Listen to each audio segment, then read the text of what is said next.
In the last video, we went on a whirlwind tour of differential geometry, introducing concepts like manifolds, vectors, and one-forms. And today we're going to get to put that to work, pun completely intended here.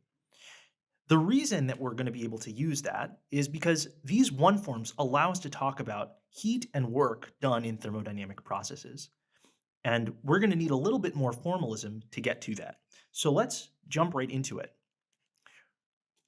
The concept that we're going to need is the concept of a line integral, which hopefully you're all familiar with from a multivariable calculus class. Let's just remind ourselves what's going on here. So typically, we have some kind of a space. We have a curve through that space, which we'll denote here by C. And we have some function that exists everywhere in the space. Let me denote the space by gamma. But we're only really concerned with its value over the curve. And somehow, what we're trying to do is calculate the area under the curve formed by, the image of the function over the curve. So the area basically under this blue line here. Okay, well, let's see if we can formalize that using differential geometry. So let's say that this is between points A and B. The first thing that I'm going to do is tell you that we have a natural notion of integrating a one form. Okay, so let's define it. The line integral of a one form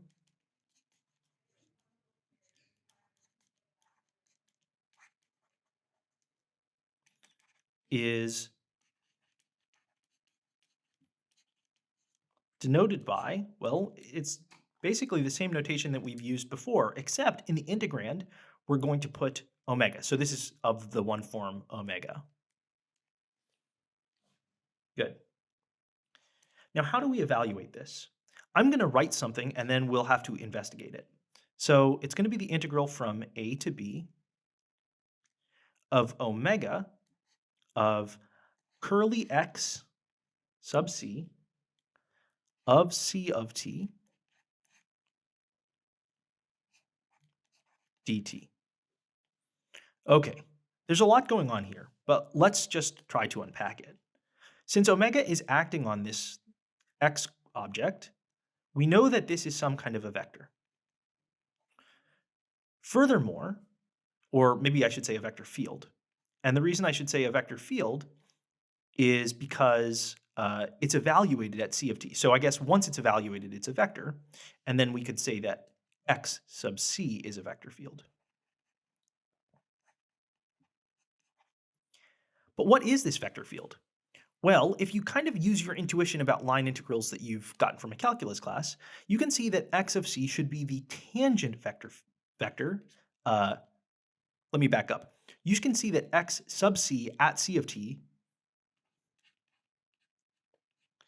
is the tangent vector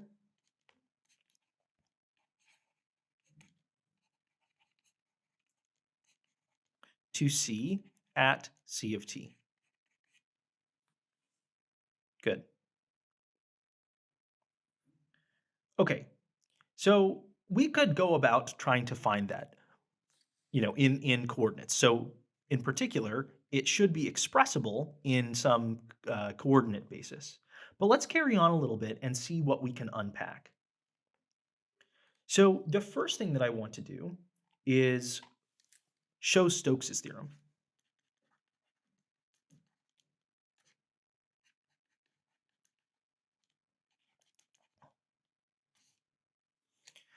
And to do that, we're going to need one other little identity. So what I didn't show in the last video, but is true, is that if I have the exterior derivative of a function, let's say df, acting on a vector v, this is in fact exactly the same as v acting on the function f. And let's try to justify that a little bit. Remember that this is the directional derivative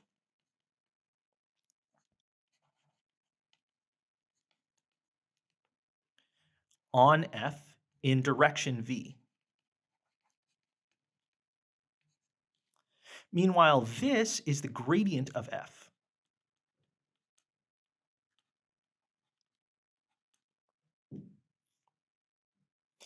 And the covector acting on the vector is a bit like the dot product. So to use some more familiar notation, this would be saying something like this. The gradient of F dot V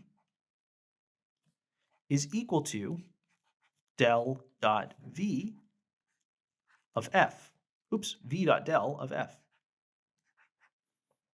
Now, even though this wouldn't be true for something that wasn't a function, for a function, this directional derivative, it does associate. So this can be changed like that.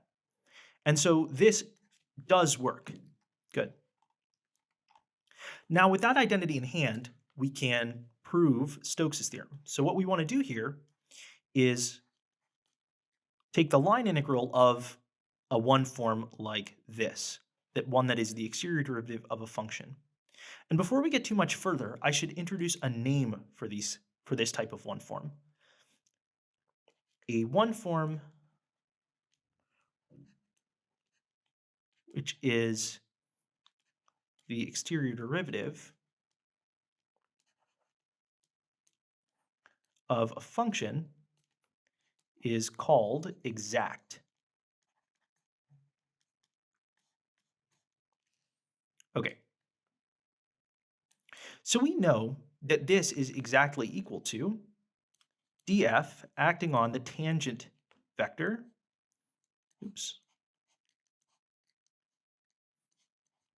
at C of t. And sorry, I should write, this is from A to B, dt. Excellent. But now we can use the identity that we just showed above and rewrite this a little bit. So this is now xc at C of t acting on f dt. Good. Okay, but now we need to think about what it means for a vector to be the tangent vector of C at C of t. Okay, so let's draw our curve in the plane, and let's imagine that this is the point C of t. The tangent vector here,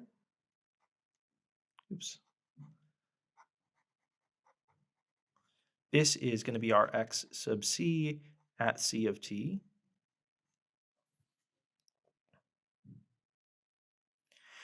And if we think about what it means for this to act on a function, this is just the directional derivative in this direction of the function. Good. So we could rewrite this in sort of more familiar notation, that this is the gradient of f at C of t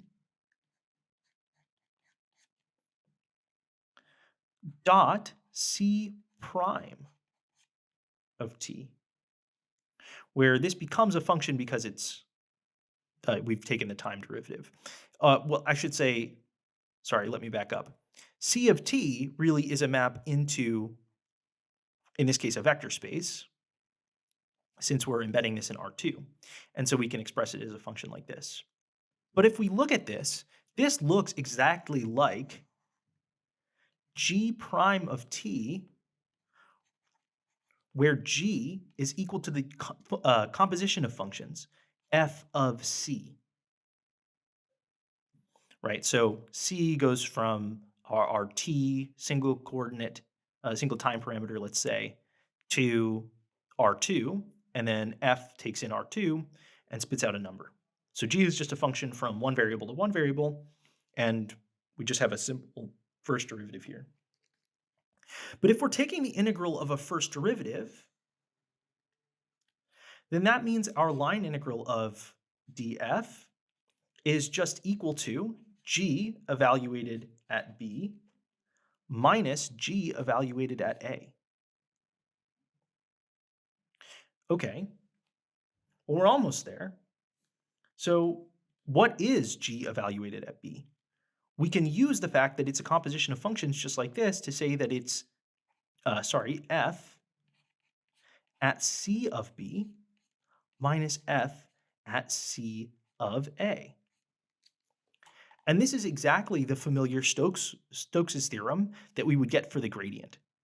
It also looks quite a bit like the fundamental theorem of calculus. And the reason is that if C is just a straight line from A to B, and we imagine trying to embed that in one dimension, it is exactly the fundamental theorem of calculus. Very good.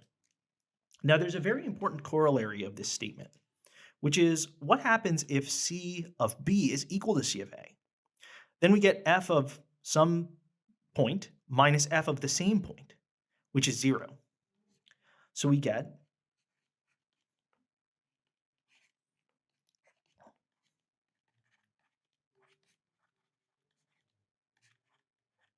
the line integral of df is 0 if C is a closed loop. Excellent. Okay, there are a couple more things that we can say pretty easily. Let me list them.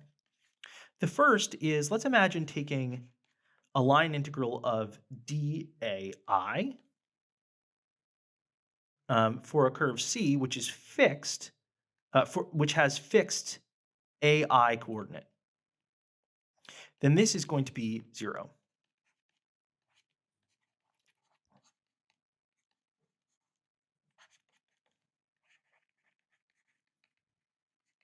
Let's draw a little picture of that. So here's my space gamma. Here are the level AI curves. So AI equals 1, AI equals 2, A1, A1 equals 3. And suppose that our curve goes along this line.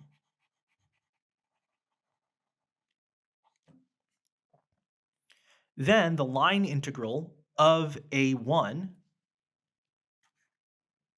along C, of dA1 along C is equal to 0. And the proof here is very clear. We just use exactly this statement, and in this case, we just know that f, which is in this case AI, is fixed on the curve. And so this is always going to be a number minus the same number at every point. It's a little bit harder to show, but also true, that if we're along a curve that fixes AI,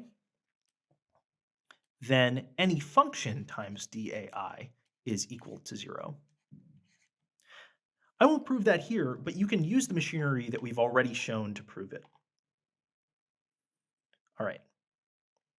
Now, with these under our belt, we're ready to go on to something a little bit more challenging. Okay, let's show one final thing, which is very, very important here. Suppose that we have a path C, which only varies coordinate A.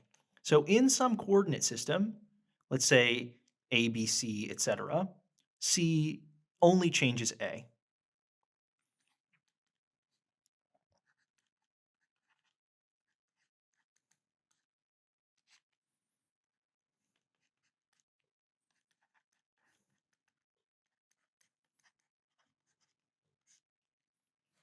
Okay, and now let's take a line integral along C of the function g dA. Now, what we need is to find a function g such that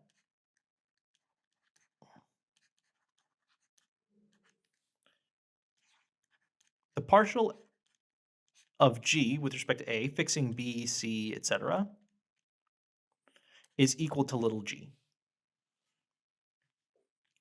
Then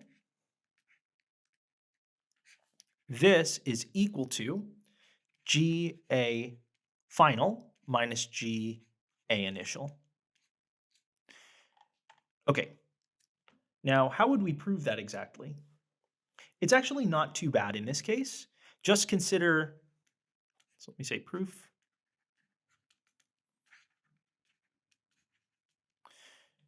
Consider the line integral over c of dg. Now we know that this is equal to g of c, let's say b, minus g of c a. And cb is going to have coordinates a final, b, c, and so on.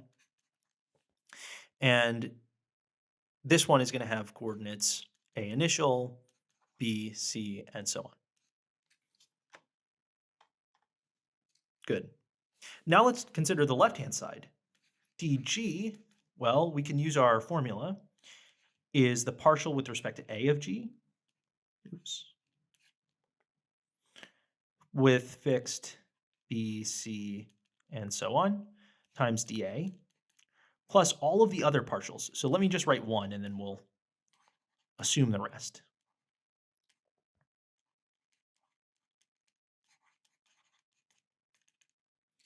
Okay. Now, let's take our integral. So the integral over c of dg is equal to the integral over c of each term independently, because, or the sum of the terms, I should say, because the integral is a linear operator. So it'll be partial ag, bc, and so on, dA, plus the integral of partial b of g, fixing a and c, and so on, db, plus, etc. And now we can start replacing terms. So we get the integral over the line integral over c. Now, by assumption, by hypothesis, this is equal to g, little g. So we just get little g dA. And that's the integral that we're actually interested in. Now we get plus the integral over c of some new function, which maybe I'll just call q, dB, plus, and then, more integrals later on. But by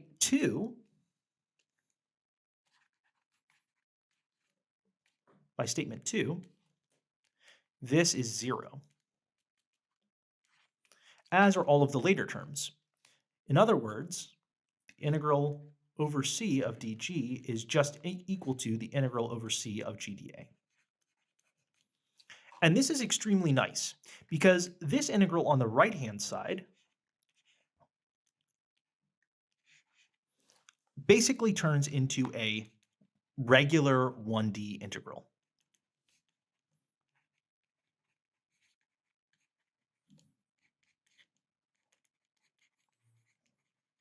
That we can use ordinary calculus techniques from one dimension to deal with. And we'll see how all of this works in some examples later on. Before we can do that, we need to get to the meat of this video, which is heat and work.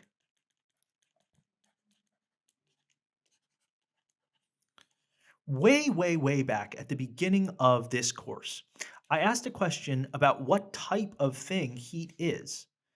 And now we're prepared to answer that question. Heat really is a property concept, I guess. And it's a property of what? It's a property of a particular process that we can take through state space. So let's imagine that we have our state space, gamma, and we move in a quasi-static way along the curve C from C of A to C of B. So we're moving in that direction. So the heat is going to be a property of this curve C and the other parameters that define the state space and the system. So heat and work are properties of the transformation along C.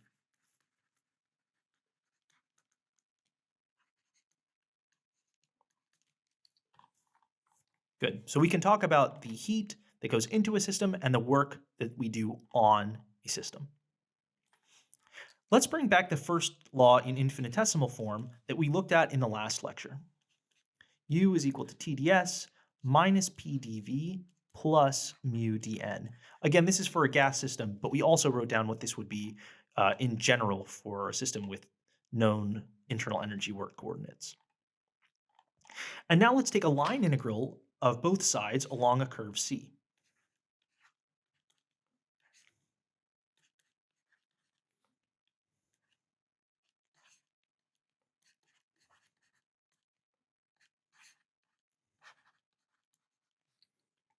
Okay.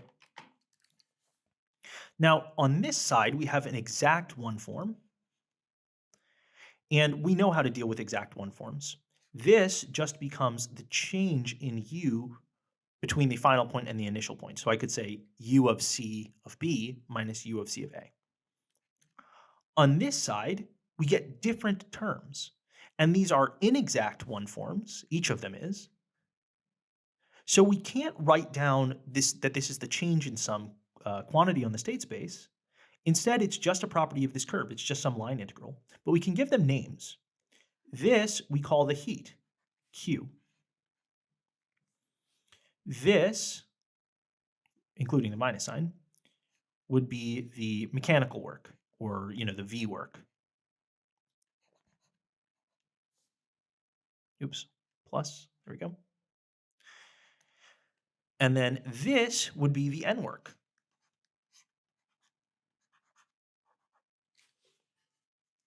And we would have a very similar expression if we were dealing with a system with more general work energy or internal energy work coordinates.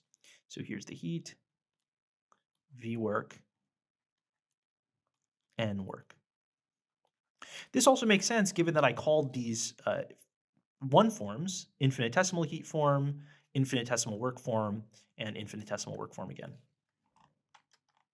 Now this is a more familiar version of the first law, which looks a lot like what you may have seen before. It's a statement about conservation of energy.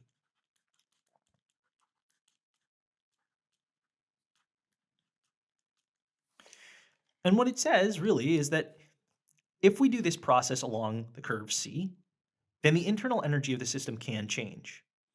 But if it changed, then that means that either heat flowed in from another simple system in our compound system, or work was done on the system either by another system or by the user.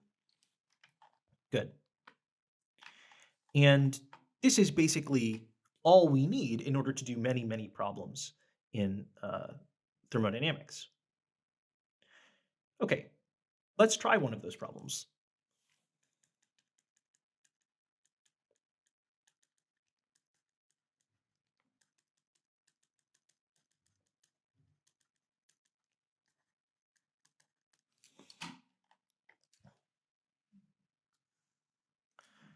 Let's first look at an isothermal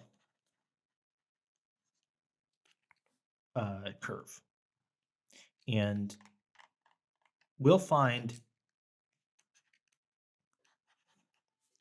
the change in internal energy, the heat, and the work here. Okay, so let's say we have fixed N, initial volume V, I, and final volume Vf. Okay, so this defines a curve. Fixed N with value N, volume moving from Vi to Vf, and that's all we need. It's isothermal, so it's whatever starting temperature it is. Let's say this temperature T.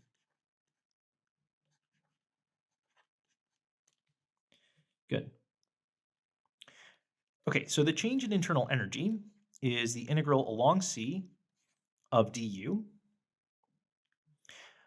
And we can try and evaluate that because this is we can write this in terms of our T, V, and N coordinates to make our lives easier, since that's what we've written everything in terms of. Okay, so we can use our rules about one forms to say that du is equal to du tvn.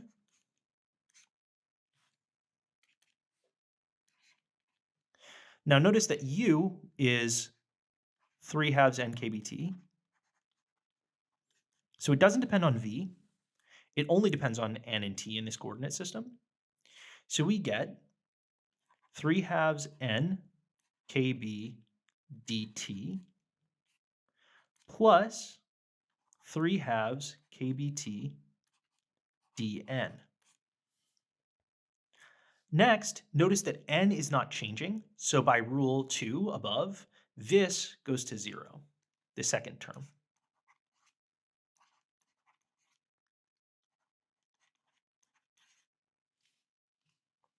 Next, by rule 3, next, this is also 0 by rule 2 because t is fixed.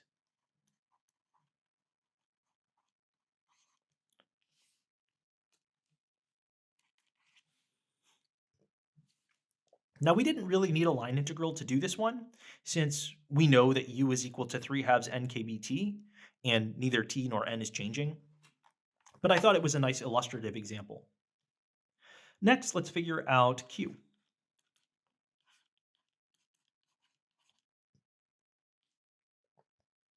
Now, here we definitely will want to rewrite things to get rid of s, because s is hard to work with.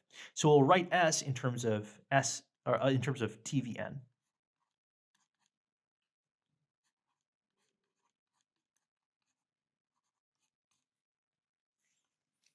Okay, to do that, we need to remember what is s for the ideal gas.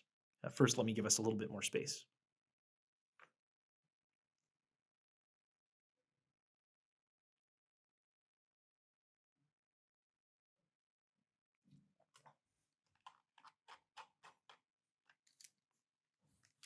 What is S for the ideal gas in terms of TVN? So we have S is equal to NKB log sigma V over N, and then it would be U over N, but U is 3 halves NKBT. So we just get 3 halves KBT to the power of 3 halves. Let's assume this is monatomic ideal gas, plus 5 halves NKB. Okay, so we're going to want the derivatives of this object with respect to t, fixing v and n, with respect to v, fixing t and n, and with respect to n, fixing t and v. So let's get to it. dts, fixing v and n. Well, in that case, we'll just get nkb, and then pick out from the log of t to the 3 halves. So that's going to give us times 3 halves times 1 over t. Good.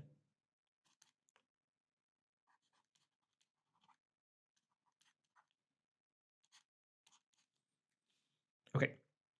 Next, partial v of s fixing t and n. In that case, we're just going to pick out the log of v. So we just get n kb over v. And finally, partial n of s fixing t and v. This is, once again, a little bit more complicated, and we need to use the product rule. So we get kb log sigma v over n 3 halves kbt to the 3 halves. Then we get plus nkb times, we get 1 factor of log, or of n in the denominator of the log.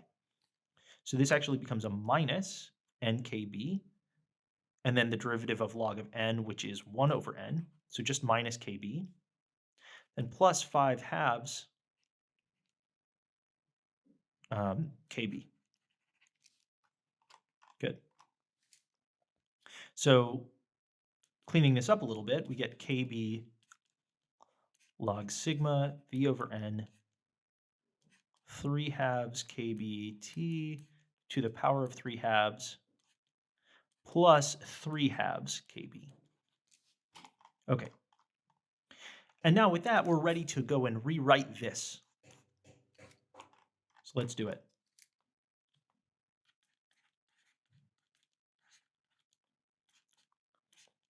Okay, so we get first 3/2 nkb over t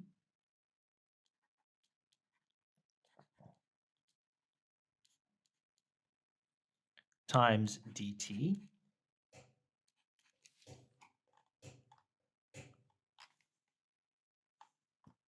plus nkb over v dv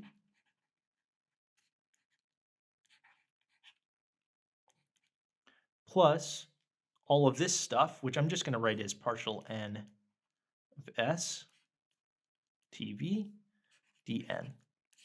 And it's time to evaluate. But the nice thing about the coordinate system we've chosen, t, v, and n, is that both t and n are fixed. So this gives us a sort of general rule of how to do these kinds of integrals. Try and choose a coordinate in which only one of the objects is changing, so that then we can use sort of rule number 3 to turn this into just an ordinary integral. For now, let's use rule 2 to just say that this integral is 0, and this integral is 0 because t and n are fixed.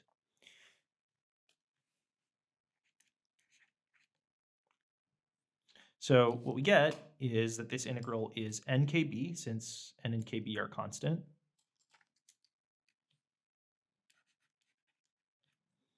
dv over v, where now we can use rule 3 to just evaluate this as an ordinary integral.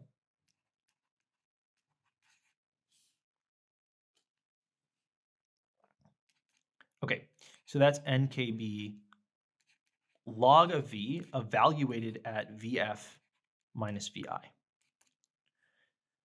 So if we do that, we'll get log vf minus log vi, but we can use log rules to combine them again, and we get nkb log of vf over vi. Awesome.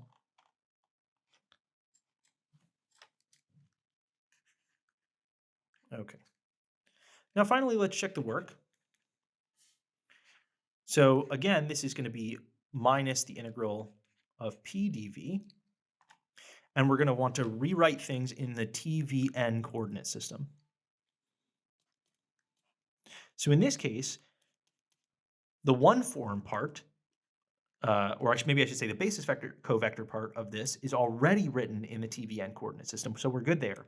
We just need to rewrite p in terms of tv and n. To do that, we can use the ideal gas law. So because PV equals nkBT, P is equal to nkBT over V. And you'll notice that this is in our TVN system. So we get nkBT over V. Oh, and I'm realizing actually I made a mistake up here. I forgot about this factor of T. So because T is a constant, that should have been pulled out here. It should have also been present here, and it should have also been present here. Apologies. You should have seen that the type was wrong here because nkBT has type energy, whereas nkB has type entropy. Good. Anyway, so let's continue. So we get nkBT times dV. And by a very similar calculation to what we did above, this is minus nkBT times the log of Vf over Vi. And you'll notice that partial u is equal to 0, which is equal to Q plus W. So the first law is verified here.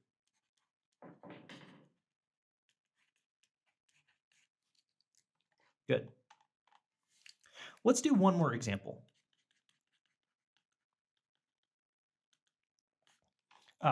And we get 3/2.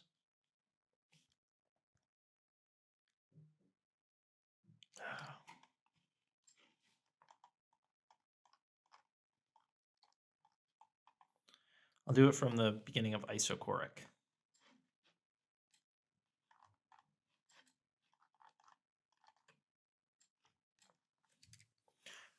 Okay, for this example, let's focus on an isochoric change.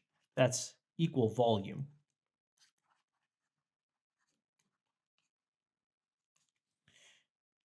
With initial pressure Pi and final pressure PF.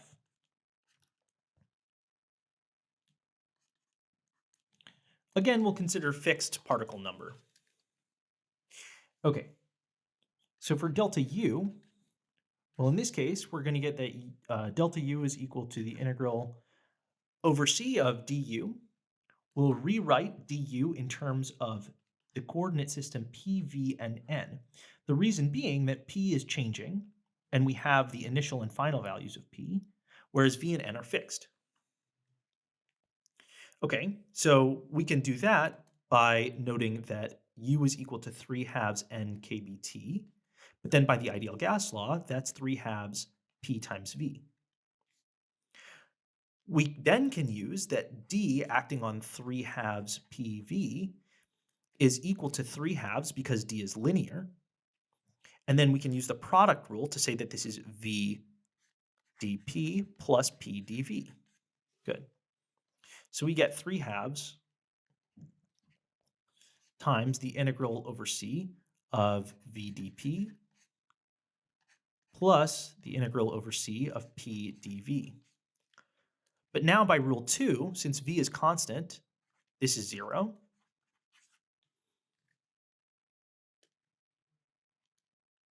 Since V is constant, it comes out of the integral, and we get 3/2 V times the integral over C of dP. But next we know that the line integral of an exact one form is just given by the difference in the values of the function at the endpoints. So this is actually just 3/2 times V times delta P. Good. Now, how about the work? Well, that is minus the integral over C of P dV. But immediately by rule 2, we see that this is 0 because V doesn't change.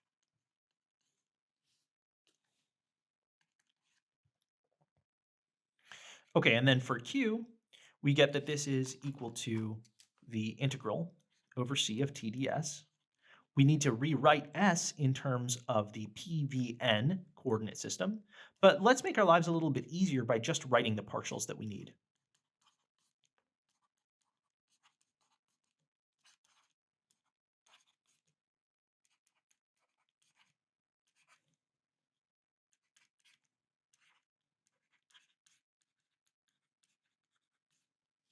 Okay, before we even carry out these partials, we can see that this one and this one both vanish by 2 because V and N are constant on this curve. Meanwhile, for the first one, we're going to need to rewrite T and dP fixing V and N. So let's write S in this coordinate system. We have that S is NKB times the log of sigma times V over N, that doesn't change at all, times 3/2, times U over N to the 3/2, but U is 3/2 P times V. And then we divide by N to the 3/2.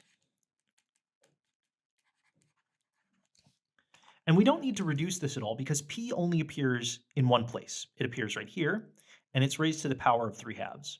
That's enough to take the derivative. So we get that partial P of S, fixing V and N, is equal to NKB, since that multiplies the whole thing, times 3/2, because P is raised to the power 3/2, times 1 over P. Good. Now let's plug that back into our Q expression. So it's the integral of T times NKB times 3/2 times 1 over P dP. And we would have to do some complicated math to rewrite T, but actually we have that NKBT is simply equal to PV by the ideal gas law. Then notice that this P in the numerator cancels this P in the denominator. The 3/2 comes outside of the integral, and we get that this is 3/2. V also comes outside of the integral. V times the integral of dP. And that's exactly what we needed. This is 3/2 V dP. Good. Now, what am I missing? Seems like a minus sign.